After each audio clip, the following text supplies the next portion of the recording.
Hey, I'm happy to be joined today by the members of Toque, Good Prairie Boys, first of all, from Saskatchewan, Alberta, Manitoba. Thank you guys so much for joining me today. Hey, thanks for having us.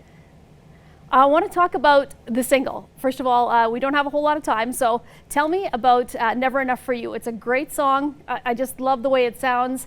How did you guys come together, and who did the writing, and who did the vocals for this song? Well, it's me singing, squawking, yelling in key, hopefully.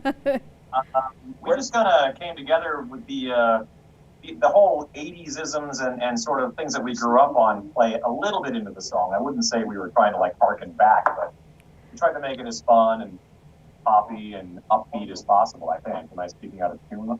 No, totally. Yeah. We tried to take the elements of what all our favorite songs had that we had covered so far. So the old 80s synths, the big vocals, the catchy hooks. Make it sound like the Toque song that we've been covering all this time. Totally. And now in regards to the actual album itself, tell me a little bit about that. Is it all original material? No, there's only the one original on this one. Our first album was all covers of Canadian classics, and that was sort of the basis of the entire band. We came together doing charity shows, playing Canadian music. And then the new record was basically the same thing, but we just happened to stumble into one of our own songs, which is what happens when musicians get together.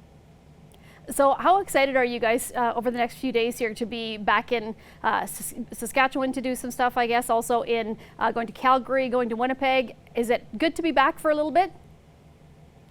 Absolutely. I mean, you got two Saskatchewan guys, one Manitoba guy, and one Alberta guy over here. So we've covered the prairies pretty seamlessly. So we get to do all three this trip. That's going to be a blast. One thing we've all noticed is that we can actually breathe fresh air here.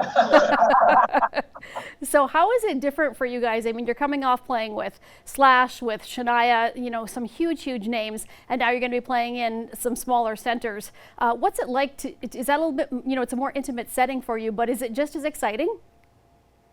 I love it. I personally like being able to see the faces and see everybody up close, see if they're enjoying it or if they're doing this. No, I'm just kidding.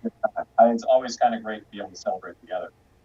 Now, how is it, what reaction do you get when you do the Canadian classics, and what do you see in the crowd? Are you still seeing a lot of people who come out to the traditional classic rock shows, or are you seeing a variety of ages?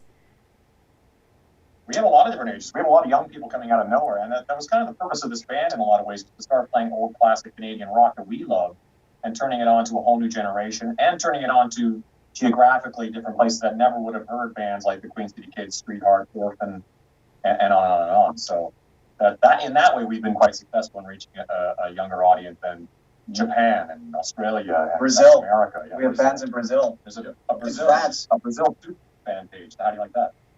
Well, now, tell me a little bit about when you guys get together, because I know you all have busy schedules. How do you make it work? Just a few gigs here and there, and how important is Toque going to be going forward? We have a blast doing this, so of course it's easy to make time for something you really enjoy. It's like being in a relationship, except you're in a relationship with three other people rather than just. And so you just have to make time for it. I think. Part of the reason that it took so long for the second album to come out was because our schedules were also booked up, and this is the first time where it was finished a long time ago. It was finished a long time ago. First time that all our schedules lined up, we all had a hole. And we decided to give the album a release the way it should. Absolutely. With a proper CD release party and that whatnot.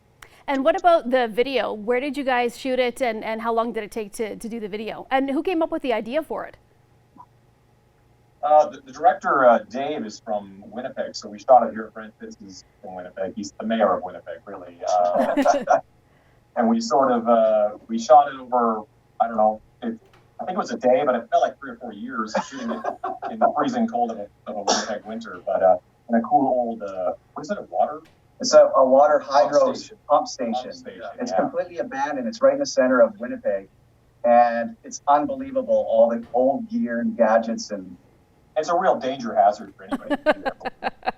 It's very prayerful. It actually is. Yeah, totally. It had a cool charm. But we actually did that video back in November when we played the break. Yeah. So we've been holding on to this and the record since November, and so now it's finally coming out. So tomorrow we're going to premiere it for everybody at our CD release party, and then the next day the rest of the world will see it. That's right. Okay, and if anybody wants more information on where you guys are playing or how to do the digital downloads or ordering your first album, what's the best place to go to get that? ToqueRock.ca. ToqueRocks.ca, which I love saying. Okay. Rocks.ca. Excellent. Well, thank you guys so much for chatting with me today. I appreciate it. And good luck with the next few days and with the tour and stuff. It's always a pleasure talking with you. Cory, I've spoken with you before. Nice to meet the rest of you, and I hope you guys have a lot of fun. Thanks, Thanks, Stacey. Age. Bye. Bye.